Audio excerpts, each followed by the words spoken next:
اسمع وتأمل. قل يا عبادي الذين أسرفوا على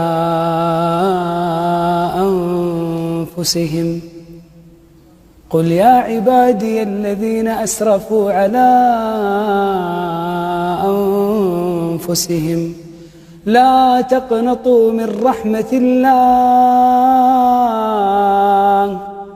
لا تقنطوا من رحمة الله، إن الله يغفر الذنوب جميعا، إن الله يغفر الذنوب جميعا، إنه هو الغفور الرحيم. إن الله يغفر الذنوب جميعا، كل الذنوب؟ كل الذنوب يا شيخ. الله عز وجل يقول وهو الذي يقبل التوبة عن عباده ويعفو عن السيئات، حتى لو ما يصلي؟ ويعفو عن السيئات، حتى لو كان عاق لأمه وأبوه؟ ويعفو عن السيئات، حتى لو كان غارق في الربا؟ ويعفو عن السيئات ويعلم ما تفعلون. لا إله إلا الله. شيخ علي، أفجر إنسان مر على الكرة الأرضية، الإنسان الوحيد الذي تكبر وطغى على الله سبحانه وتعالى ونادى بأعلى الصوت وقال أنا ربكم الأعلى، فرعون. نعم.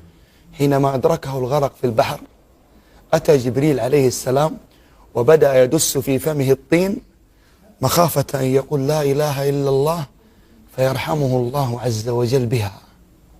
فقال الله جل في علاه لجبريل يا جبريل وعزتي وجلالي لو استغاثني واستغفرني لغفرت له. يا غالي، هذه رحمة الله بمن تكبر على أمر الله ونادى وقال أنا ربكم الأعلى، فكيف هي رحمة الله بمن أقبل على الله منكسرا تائبا باكيا يرجو ما عند الله جل في علاه. الله أكبر. شيخ علي، من رحمة الله عز وجل أن الله تبارك وتعالى هو ينادي الشخص لأن يتوب إلى الله.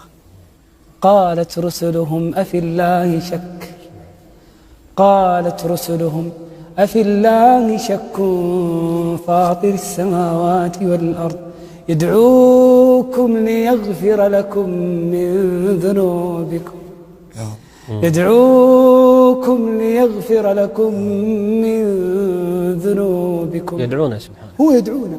الله عز وجل يقول فقلت استغفروا ربكم، ماذا قال بعدها؟ إنه كان غفارا وإن عظمت الذنوب. الله، وصيغة غفارة يعني مو شوف غفار. يا الله، وإن عظمت الذنوب.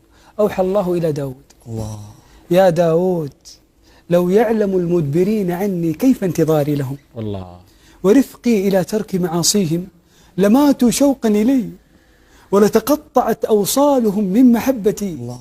يا داود هذه إرادتي في المدبرين عني، فكيف إرادتي في المقبلين إلي؟ الله. فرحمة الله عز وجل واسعة. من الذي يدخل ويقبل إلى هذه الرحمة؟